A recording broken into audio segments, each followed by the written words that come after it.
夢読みの書はダメ、絶対。アナザーエデン、時空を超える猫。スノマタ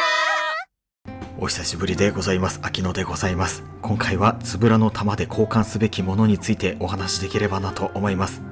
つぶらの玉とは何ぞやという方は第1部をクリアしてみましょう。最短で説明すると、ノポーカンパニーで利用できる通貨になります。つぶらの玉は非常に貴重で、毎週の獲得可能数が限られています。故に何を購入すべきか、何を購入すべきでないか、それを知っておく必要があります。それを知らないと後悔するという可能性も出てきますので、今回がそれを知る機会になればなと思います。つぶらの玉で何を交換するか明確にすることで、無駄遣い防止、後悔のない交換、ご自身のプレイスタイルに合った育成の効率化が望めます。軽くおさらいしてみましょう。つぶらの玉はレッドキー消費またはグリーンキー2枚消費の穴段クリア時に入手することが可能です。第一の同章を加入で15個入手可能です。週に120個入手、晴天の同章を加入で180個入手可能になります。晴天の同章、第一の同章どちらも加入することで、つぶらの玉の入手効率は最大となります。それではお待たせしました。気になるラインナップを見てみましょう。まずはセーフ、つぶらの玉400個と交換になります。ここに並んでいるセーフはすべて既存の夢見キャラの聖堂覚醒実装時に並んだものになります。新キャラや既存キャラのニュースタイル実装時にはそのセーフは並ぶことはありません。すでに出会っているスタイルであればゲージが1溜まっている状態なので、2個入手すれば聖堂覚醒が可能です。キャラ強化に聖堂覚醒は必須になりますので、優先度は超高めになります。既存のキャラの聖堂覚醒実装時は新たな夢見も登場します。優勝の石が必要になりますが、セーフと対象のスタイルのキャラと出会うことができます。この夢見でセーフを入手予定の方は優先度が変わってくるかなと思います。ちなみに既存キャラの聖堂覚醒実装後に対象のスタイルにクラスチェンジしてもゲージは0のままになります。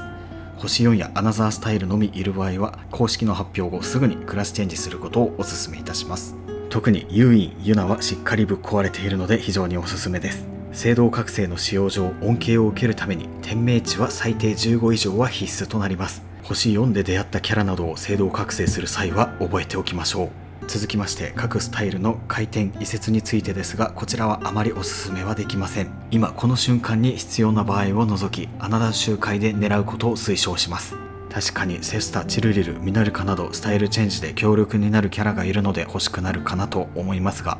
結局は3冊は自力で入手する必要があり、つぶらの玉温存のため極力穴段周回を推奨します。記憶の書目当てであればむしろレッドキー交換を推奨します。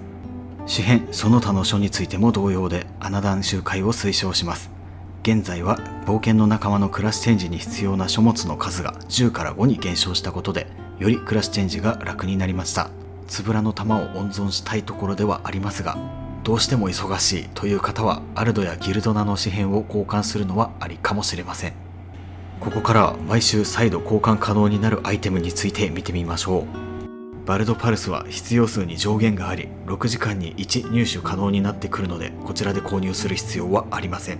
全ステージクリア後は余りまくるので非常に厄介です。続いてレッドキー、グリーンキーについてです。つぶらの玉が余っている場合に限り購入したいかなと思います。そのためにはセーフを交換するか否かが大きく絡んできます。今現在毎月既存キャラの聖堂覚醒が実装されています。その都度セーフを交換するとどうしても不足してしまいます。聖堂覚醒キャラを絞ったり夢見を相当数回す方であれば、つぶらの玉をキー購入に当てる余裕も出てくるかもしれません。最後に粛清の断片について、こちらも余っていればという話になってきます。こちらを装着しても勝てなかった強敵に勝てるようになるというほど強くなるわけではありません。そしてドロップ率は穴段クリア時体感ですが 1% ほどになっているかなと思います。聖堂覚醒、レベル上げ、天命値上げ、装備、証、その後さらなる強化で使うという感覚かなと思います。聖堂覚醒、天命値、証も作った、あとは粛清の断片だけだといったユーザー様には購入推奨かもしれませんが、基本的には最終的に購入するものという認識でいいかなと思います。はい、みんな大好き夢読みの書についてですが、こちらは完全なる罠です。ここで入手する必要は全くもってありません。万が一こちらで交換する場合は全ての入手先で夢読みの書を手に入れて、どうしてもこの瞬間に欲しいという場合のみに限ります。つぶらの玉400個と月に1冊しか交換できないという計算なので非常に高いです。別の入手方法もいくつもありますので、ここで入手するというのは本当の最終手段として覚えておきましょう。上級秘伝マキコについてですが、こちらも不要です。毎月新キャラやニュースタイルが登場しますが、フェーズシフトの周回でレベル上げは間に合ってしまいます。唯一使いまくる場面としては、わらぼうを転生60回以降、転生後レベル60からスタートでレベル80まで上げる場面ですね。レベル80からの転生を繰り返して天地255まで上げるときに使うかなと思いますが、こちらも普段の冒険や穴段周回で足りてしまいます。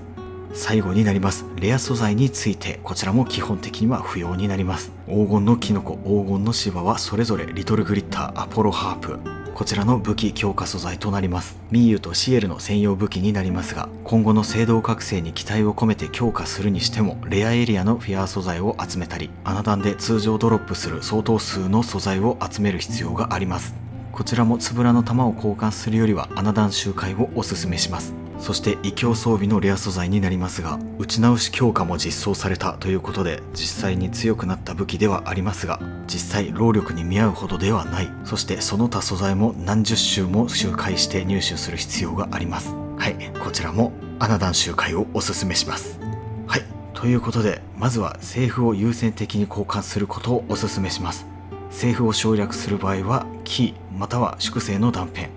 そしてくどいようですが夢読みの書はダメ絶対、こちらが最終的な結論になります。はい、久々のお話でございました。どうだったでしょうか。2ヶ月ほどね、いろいろちょっと考えることがありまして、またね YouTube のお勉強したいなみたいなところがあったんですけれども、さらにですね、その期間中になんかとんでもないものが届いてしまいまして、今ねそれを悪戦苦闘しながら戦っている最中でございます。今現在ですね15時間半ぐらいかけて、これぐらい非売品ということもあって完成したらぜひぜひ皆様に見ていただきたいところなんですけれども、ちょっとね時間がかかりすぎてしまっているので、更新頻度とこっちのとねやっていきながらっていうことでちょっとね時間がかかってしまっているんですけれども、気長に待っていただければなと思います。はい、そうしましたら今回はこんな感じで終わろうかなと思います。この動画が面白いと思ったら高評価は